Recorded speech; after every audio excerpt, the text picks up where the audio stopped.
Hey guys, welcome to Adventurous Scholar. This is Shivani Singh और आज मैं आपके साथ बहुत इंपॉर्टेंट चीज शेयर करने वाली हूँ, जो आपको टाइटल से तो पता चल ही गया होगा कि अभी कोविड के टाइम पे जब फिर से लॉकडाउन हर जगह लग गया था, इंडिया और पाकिस्तान से फ्लाइट्स को बैन कर दिया गया था, तो स्टूडेंट्स कैसे आ रहे हैं।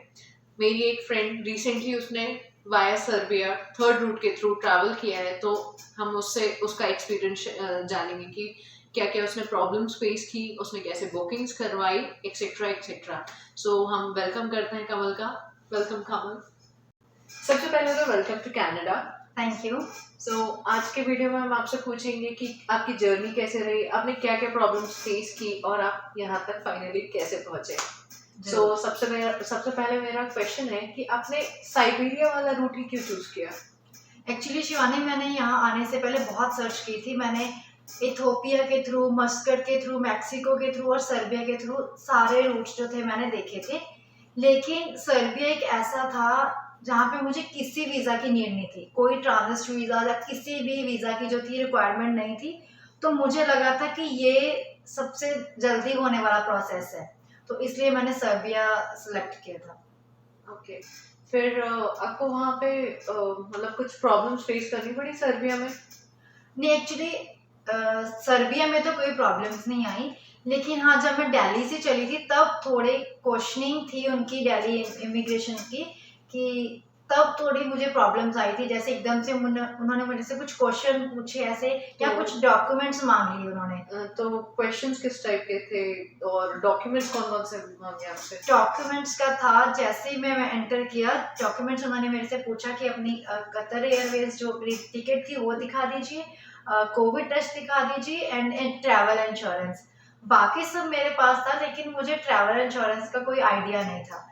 तो मुझे उन्होंने बोला कि अगर आपको सर्बिया तक जाना है तो ट्रैवल इंश्योरेंस रिक्वायर्ड है। तो फिर मैंने पूछा कि मैं अब क्या करूं। तो मुझे उस टाइम पे लगा था कि शायद अब मुझे जाने नहीं दिया जाएगा। तो लेकिन फिर मैंने थोड़ी समझदारी से, थोड़ा मतलब पैनिक ना होते हुए सोचा कि क्या कर सकती हूँ। मैंने उनसे पूछा तो उन्होंने बोला कि आप अभी बाय कर सकते हो, ऐसा कुछ नहीं है, ऑनलाइन कीजिए। तो फिर मैंने वहीं एयरपोर्ट पे खड़े होकर ऑनलाइन अपनी पॉलिसी बाजार से ट्रैवल इंश्योरेंस की जो बाय की। तो जैसे ही वो उसका पीडीएफ डाउनलोड होकर आया तो मैंने ऑफिसर को दिखाया, तो फिर उन्होंने मुझे अलाउ किया आने के लिए। तो सबसे मेन तो यही प्रॉब्लम थी इनिशियली। उसके बाद बाकी स्मूथ था हर कंट्री में, सिर्फ इंडिया में मुझे सिर्फ यही प्रॉब्लम आई। उन्होंने कुछ क्वेश्चंस पूछे आपसे। हाँ जी, दिल्ली से जब जा रही थी तब थोड़े क्वेश्चन ऐसे थे, कुछ मुझे ऐसे लग रहा है कि इररेलेवेंट क्वेश्चंस थे। चलो फिर भी ऑफिसर थे तो उन्होंने जो पूछना था पूछा। उन्होंने मेरी जो पहले की कुछ थी हिस्ट्री, ट्रैवल हिस्ट्री, उसके बारे में पूछा। कहाँ गए, क्यों गए, किस रास्ते से गए थे, कब गए थे।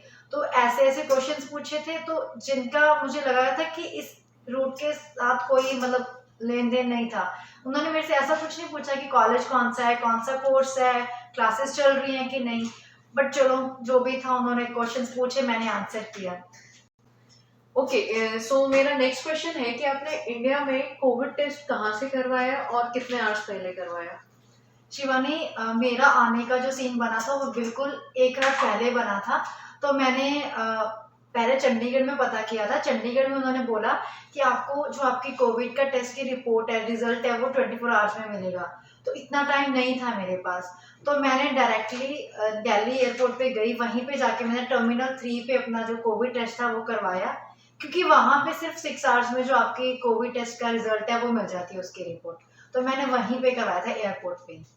ओके और उसकी कुछ कॉस्ट पड़ी है आपको। हाँ जी, वो 800 में थी।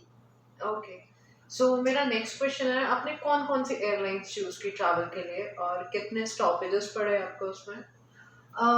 अगर मैं बात करूँ दिल्ली टू सर्बिया की, तो उसमें मैंने कतर एयरवेज सेलेक्ट की थी। मोस्ट ऑफ स्टूडेंट जो थे वो लुफ्तांसा एयरलाइन से जा रहे थे, मैंने भी उसी से जाना था। लेकिन जब मैं बुकिंग कर रही थी, आई डोंट नो कि उनकी जो साइट थी क्रैश कर रही थी या क्या था, सर्वर इशू था, तो वो बुकिंग नहीं हो पा रही थी।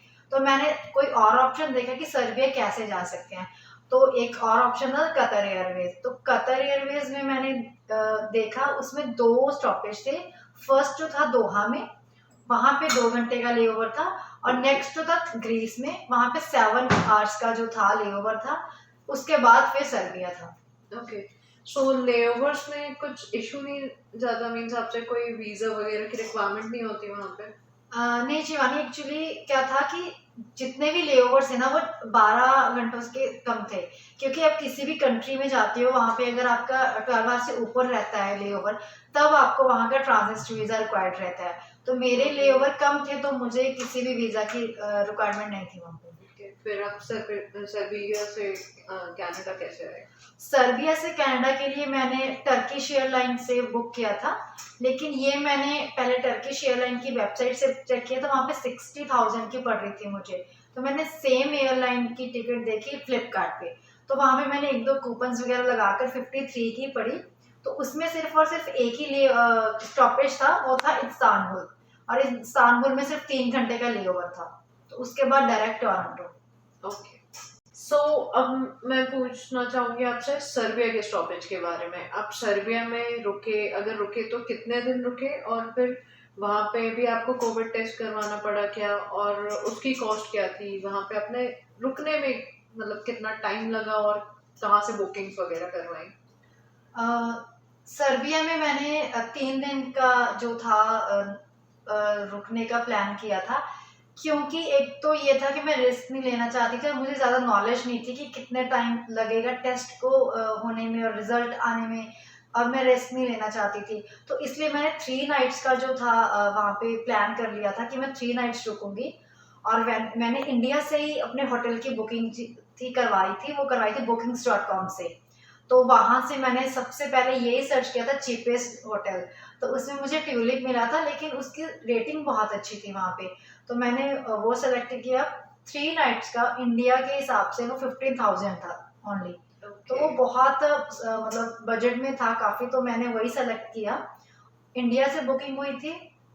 एंड वैसे जो टेस्ट है वहाँ पे, जो मैंने पहले सुना था कि वहाँ पे ना 2 लैब्स हैं इनकी सिटी में, लेकिन जब मैं वहाँ पे गई टेस्ट करवाने के लिए, तो तब था वीकेंड। तो मुझे होटल वालों से पता चला कि वो दोनों लैब्स वीकेंड पे बंद रहती हैं। तो उन्होंने बोला कि आपका जो टेस्ट है वो हो नहीं पाएगा, अपनी जो फ्लाइट है उसको रीस्केड्यूल कर लीजिए मंडे की जगह ट्यूसडे। तो मैंने बोला वो तो पॉसिबल नहीं है। तो तब मैंने थोड़ा रिसर्च किया, मेरी फैमिली ने थोड़ा रिसर्च किया इंडिया से। तब उन्होंने बताया कि आप एयरपोर्ट पे जाइए और एयरपोर्ट पे जाकर चेक कीजिए, वहाँ पे 24 आवर जो है टेस्टिंग होती है। तो फिर मैं वहाँ गई, तो एयरपोर्ट पे गई टर्मिनल 1 पे। वहाँ पे आप जाओगे तो आपको पोस्ट ऑफिस बना रहता है, वहाँ पे जस्ट पेमेंट करनी है 900 RSD सर्बियन दिनार्स की। तो वो टेस्ट की कॉस्ट है। मैंने अपना सैंपल दिया और वहाँ पे लिखा रहता है कि 60 मिनट्स टू 120 मिनट्स के बिटवीन जो आपका रिजल्ट है वो आ जाता है, लेकिन मेरा विद इन 60 मिनट में आ गया था नेगेटिव। ओके, तो मेरा नेक्स्ट क्वेश्चन है, वहाँ पे कुछ प्रॉब्लम्स आपने फेस की क्या? एज सच प्रॉब्लम्स तो नहीं बोल सकती, लेकिन हाँ कि वहाँ पे जो काफ़ी लोग हैं उनको इंग्लिश नहीं आती, वो अपनी लैंग्वेज बोलते हैं सर्बियन। तो बहुत रेयर पीपल थे जिनको इंग्लिश आती थी, या मैं बड़ी मुश्किल से अपना जो मैसेज था उनको कन्वे कर पाती थी। तो ऐसा बस थोड़ा बहुत था कि उनको अंडरस्टैंड करवाने में कि मेरा मैसेज क्या है, तो थोड़ी ऐसी दिक्कत आई थी। अदरवाइज जैसे कैब वाले थे, जो टैक्सी ड्राइवर थे, वो जानते हैं इंग्लिश, तो उनसे कोई खास दिक्कत नहीं आई। छोटी मोटी शॉप से मुझे जब सामान लेना था, जैसे सिम कार्ड लेनी थी, मुझे 3 दिन रहना था, तो उस टाइम पे थोड़ा था, मैंने उनको सिर्फ फ़ोन के साथ इशारा किया कि कॉल के लिए सिम, तो इतना ही वो समझ पाते थे। तो पर वो भी समझ जाते थे, फिर वो दे देते थे। ओके, तो बस ऐसी छोटी छोटी थी, ज़्यादा कुछ खास नहीं। और एयरपोर्ट में कुछ आपसे क्वेश्चंस पूछे गए सर्बियन एयरपोर्ट में? जैसे मैं पहुंची थी सर्बिया में, तो सिर्फ आते ही उन्होंने मेरे सबसे पहले मुझसे पूछा कि आपका पर्पस क्या है और फाइनल डेस्टिनेशन क्या है। फाइनल डेस्टिनेशन मुझे लगता है इसलिए पूछा क्योंकि उनको भी पता चल गया था कि स्टूडेंट्स आ रहे हैं कनाडा वाले। तो मैंने सेम बोला कि मैं स्टूडेंट वीज़ा पे जा रही हूँ कनाडा, तो ये जस्ट वे है, मुझे कनाडा जाना है। तो उन्होंने मेरा वीज़ा देखा कनाडा का और कोविड टेस्ट देखा कि 48 आवर्स में है आपका जो रिपोर्ट है। तो बस उन्होंने बस एक स्टैंपिंग लगाई और बोला कि आप जा सकते हैं। लेकिन जब जाना था सर्बिया से कनाडा के लिए 21 को, तब थोड़ा उन्होंने क्वेश्चनिंग वगैरह की कि अपना एलओए दिखाइए, आपकी क्लासेस स्टार्ट हो गई हैं तो क्यों जा रहे हो। तो मैंने जस्ट पूछा कि उन्होंने ऐसे जनरली पूछा था कि क्यों जा रहे हो अभी अगर क्लासेस लग रही हैं। तो मैंने बोल दिया था कि एक्चुअली मेरे यहाँ पे नेटवर्क का इशू है। तो उन्होंने जस्ट स्माइल किया कि इट्स ओके। मतलब काफ़ी कूल था सब कुछ। Okay okay. सो मेरा नेक्स्ट क्वेश्चन है कि आपने सर्बिया में 3 दिन क्या किए, जो आपका 3 दिन का स्टे था? मैंने देखा वहाँ पे काफ़ी चीज़ें, मार्केट गई थी, वहाँ पे सिटी सेंटर है फेमस, रिवर साइड है, काफ़ी कुछ था वहाँ पे देखने के लिए। मैंने घूमा, बहुत अच्छा रहा सब कुछ। तो basically it was your solo trip, right? हाँ, कह सकते हो कि हाँ कि हाँ, मैंने आने के चक्कर में एक और कंट्री का जो ट्रिप था वो कर लिया है। ओके।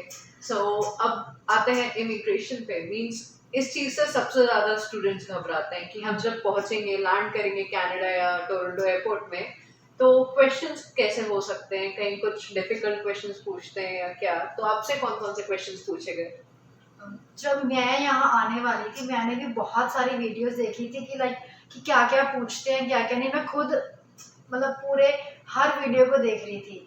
लेकिन जैसे ही मैं कनाडा में लैंड मैंने किया, तो जैसे ही कि प्लेन वाले कॉरिडोर से बाहर आई मैं, वहाँ पे एक ऑफिसर था, उसने जस्ट मेरे से इतना पूछा कि आपका पर्पस क्या है यहाँ आने का। मैंने बोला कि मैं स्टूडेंट हूँ। तो उन्होंने जस्ट मेरा पासपोर्ट देखा और वीज़ा देखा, जस्ट बोला कि आप जा सकते हो। उसके बाद आगे मैं गई, वहाँ पे कैबिन में सिर्फ और सिर्फ मेरी कोविड जो रिपोर्ट थी उसके बारे में पूछा। मैंने वो दिखा दी, उन्होंने बोला कि आप आगे जा सकते हो। वो जस्ट आपका कोविड टेस्ट देखने वाले कैबिन बना हुआ था, चेक वाला। उसके बाद आता था इमिग्रेशन वाला जो पोर्शन था। वहाँ पे जब मैं गई, आई डोंट नो कि क्या सीन था कि ऑफिसर बहुत कूल था। उसने जस्ट आते ही मुझसे इतना बोला, पासपोर्ट, एलओए, जीआईसी की slip, face slip and Covid test, यही 5 चीज़ें मांगी। मैंने उनके आगे रख दी। उन्होंने 1-2 मिनट देखा, आई डोंट नो क्या अपनी स्क्रीन पे देखा, मेरे डॉक्यूमेंट्स में देखा, सडनली खड़े हुए और चले गए। तो मैं देख रही हूँ कि क्या हुआ है क्या नहीं, कि मतलब वो तो बहुत मतलब हाँ मुझे स्कैरी पार्ट होगा। और क्या कि क्या हो गया, क्या मैंने कोई गलती कर दी है, कुछ बोल भी नहीं रहा है। तो बाद में पता चला कि वो मेरा स्टडी परमिट लेके आ रहे थे तो मैंने कहा, वो आए, उन्होंने मुझे दिया और बोला यू कैन गो नाउ। मैं सीरियसली, बस मुझे खुद पे यकीन नहीं हो रहा था कि तो आप लकी थे कि आपसे कोई भी क्वेश्चंस नहीं पूछे गए। हाँ सीरियसली, क्योंकि मैं बहुत ज़्यादा बाकी स्टूडेंट्स की तरह ना मैं भी बहुत ऐसा था टेंशन में कि पता नहीं क्या मांग ले, पता नहीं क्या पूछेंगे, पता नहीं मैं उनको अपने आंसर के साथ सेटिस्फाई कर पाऊंगी कि नहीं। बट उन्होंने मेरे से कुछ भी नहीं पूछा। हाँ, जनरली स्टूडेंट्स बहुत नर्वस होते हैं इस चीज को लेकर। और क्या, मैं खुद थी बट लकी हो मतलब। यस। ओके। तो मैं आपसे एक चीज पूछना भूल गई थी कि मतलब जैसे अभी रिसेंटली गवर्नमेंट ने ऐसा किया है कि आपको वैक्सीन पूरी लगी हो, दोनों डोज लगे हो, तो आप आ सकते हो। तो क्या मीन्स ये कंपलसरी है? अगर किसी को सिंगल डोज लगा है तो वो आ सकता है कि नहीं? आपको कितने डोज लगे बेसिकली? शिवानी, मैंने सिंगल शॉट लगवा रखा है कोविशील्ड का। अभी सेकंड मैं मतलब पार्शियली वैक्सीनेटेड हूँ, फुली नहीं हूँ। आप जिस न्यूज़ की बात कर रहे हैं ना, ये न्यूज़ मेरे ट्रैवल, जैसे मैंने ट्रैवल किया उसके अगले दिन ही आई थी जब मैं सर्बिया में थी, कि जिनको दोनों वैक्सीनेशन लगी हैं, मीन्स फुली वैक्सीनेटेड है, वो उसको कनाडा आकर ये जो क्वारंटाइन है होटल वगैरह का सब कुछ वो करने की ज़रूरत नहीं थी जी। तो वो बाद में हुई थी। लेकिन मैं उससे पहले अपना जो मेरा होटल वगैरह था वो जो टोरंटो वाला, वो मैं बुक कर चुकी थी, तो वो बाद की बात थी। ओके। सो मतलब ऐसा आपको पता नहीं था, इसलिए आपको क्वारंटीन करना पड़ा। सो हाँ जी। उसके क्या चार्जेस थे, वहाँ का क्या सीन था? होटल जो था वो था मेरा डिस्की रोड पे था, मिसिसागा में। डिक्सी रोड। और सॉरी, डिक्सी रोड, अभी नहीं हूँ ना कनाडा में इसलिए। तो डिक्सी रोड पे था वो, डबल ट्री करके। ओके। 1000 उसके चार्जेस थे। $1000? Dollars okay. और उसके मील, तीनों टाइम का मील था एंड अच्छा था सब कुछ, क्लीन था, वाईफाई प्रॉपर था। मेरे फाइनल एग्जाम थे उन दिनों में, तो मैं अच्छे से अपने एग्जाम वगैरह दे पाई। तो वहाँ का यही था, अच्छा था सब कुछ, होटल वगैरह। उनकी शटल बस मुझे लेने आई थी एयरपोर्ट से, और बस वो तो बहुत सही था। सो ओवरऑल आपकी जर्नी अच्छी रही? ये कह सकते हैं कि हाँ, बाकी स्टूडेंट्स के कंपैरेटिव जितनों की मैंने वीडियोस देखी थी उनके हिसाब से मुझे लगता है कि मेरा पार्ट काफ़ी लकी रहा है बाकियों की वजह, दूसरों की इंस्टेड ऑफ कि कोई क्वेश्चनिंग नहीं हुई, कोई प्रॉब्लम नहीं। प्रॉब्लम वही सिर्फ वही दिल्ली एयरपोर्ट पे आई थी, वो मैंने साथी के साथ डॉक्यूमेंट कर लिया। उसके बिना यहाँ तक पहुँचने में कोई दिक्कत नहीं है। लास्टली जब रूम पे आपको मिली आके तो सब कुछ, वो भी जो जितनी थकान है सब कुछ वो खत्म हो गई थी, आपको इतने टाइम बाद मिली। ओके, सो हाँ, शी इज माय फ्रेंड, हम दोनों सेम क्लास में थे बट उन्होंने डिफर करवा दिया था। और मैं यहाँ पे एक चीज बताना चाहूंगी गाइस, मैं और शिवानी फेसबुक पे मिले थे क्योंकि मैंने भी कनाडा कॉलेज में अप्लाई किया था, इन्होंने भी। हमारा उस टाइम पे जो कैंपस था वो सेम था, नॉर्थ वे का। तो ऐसे ही फेसबुक पे फ्रेंड बने और हमारा नंबर एक्सचेंज हुआ। उसके बाद हम इतनी बात करने लगे कि हमें लाइक हमारे हस्बैंड्स ना परेशान हो जाते थे कि इतनी बात कौन कर रहा है। और उसके बाद इनका वीज़ा जल्दी आ गया था जनवरी में, तो इन्होंने जनवरी में ट्रैवल कर लिया था। मेरा रिजल्ट नहीं आया था तो मुझे डेफर करवाना पड़ा। तो मैं अभी एक सेमेस्टर पीछे हूँ इनके, तो जैसे जैसे ये बताते जाते हैं मैं वैसा वैसा करती जाती हूँ। Basically I am senior now. Yes. Okay, so jokes apart, बहुत इंपॉर्टेंट क्वेश्चन, आपका जो पूरा पैकेज पड़ा इंडिया से यहाँ वाया सर्बिया, वो उसका अमाउंट क्या था, कॉस्ट कितनी थी? अगर मैं ये डबल ट्री होटल जो टोरंटो वाला था, अगर उसको मैं निकाल दूं, क्योंकि उसकी पेमेंट मैंने ऑलरेडी पहले कर चुकी थी, वो मैं इसके अंदर इंक्लूड नहीं कर रही। बाकी चीज़ें जो करनी पड़ी उसका मेरा था 120 1,20,000। Yes, Indian rupees. यस। और इसमें ये था कि कोई एजेंट नहीं था, मैंने किसी एजेंट को हायर नहीं किया था, मैंने खुद से सारी बुकिंग्स खुद की हैं, जितने भी होटल्स की थी या टिकट्स की थी सब कुछ खुद से किया था। मतलब मैंने, क्योंकि मैंने एजेंट से बात की थी कि मुझे नेक्स्ट डे निकलना है, तो उसने बोला कि 2 लाख की टिकट सिर्फ आपको सर्बिया तक की मिलेगी, लेकिन वही टिकट मुझे सर्बिया वाली 44K में मिली, just 44,000। Means it's a huge difference, 2 Yes. Lakh से 44,000। यस। तो एजेंट का और अपना ये डिफरेंस रहता है। तो बट स्टूडेंट्स स्टिल प्रेफर करते हैं कि वो एजेंट से करवाएं, तो आप उनको कुछ सजेशन देना। एक्चुअली मैं ये बोलती हूँ कि अगर आपको नॉलेज है बुकिंग्स वगैरह करने की, अगर इससे पहले आपने की हुई है या आपको कोई ऐसी वीडियोस मिलती हैं, ऑलरेडी मेरी वीडियोस भी हैं डिटेल्ड, उनका लिंक्स आपको डिस्क्रिप्शन में मिल जाएंगे, आप वहाँ से देखकर कर सकते हो। लेकिन अगर आपने इससे पहले नहीं करवाई तो आई सजेस्ट कि आप एजेंट से करवाओ या किसी हाँ, एक्सपीरियंस जहाँ फ्रेंड किसी या experience, हाँ। रिलेटिव से, यस, जिनको या हमसे हमसे आप पूछ सकते हैं। हाँ We are seriously. always means happy to help you guys. और शिवानी, मैं अपने इतने पूरे क्वारंटाइन में मैंने यही किया है, इंस्टाग्राम पे मैं अपने ऑलमोस्ट 1500 से 2000 लोगों को रिप्लाई कर चुकी हूँ, अपना नंबर शेयर करके उनसे बात करके उनकी फ्लाइट्स बुक करवा चुकी हूँ। मैंने अपने हस्बैंड का नंबर शेयर किया, अपने ब्रदर का शेयर किया, जिन्होंने मेरी बुकिंग्स की थी। तो डेफिनेटली अगर किसी को प्रॉब्लम है, कोई क्वेरी है, आप कमेंट कर सकते हो और कोई डायरेक्ट डीएम भी कर सकते हो। मैं अपना इंस्टाग्राम भी का जो लिंक है, लिंक में ये दे देंगे आपको। तो यस, मुझे यही लगता है कि अगर आपको लगता है कि आप कर सकते हो तभी ये रिस्क लीजिए, अदरवाइज आपको एजेंट हायर करना चाहिए। या बट एजेंट्स भी मेरे हिसाब से उनको 1-2 से सजेशन ले लेना चाहिए। हाँ, एंड उनकी प्राइसेस भी कंपेयर कर लीजिए आप। यस, या थोड़ा बहुत उनको बार्गेनिंग भी करके देख लेनी चाहिए या कि जितना वो बोल रहे हैं कि थोड़ा सा कम कर लें। जी, ओके। तो थैंक यू सो मच इतनी इम्पोर्टेंट इन्फॉर्मेशन हमारे साथ शेयर करने के लिए। होप कि सबको ये यूजफुल हो, जितने भी अभी आने वाले हैं या प्लान कर रहे हैं आने का।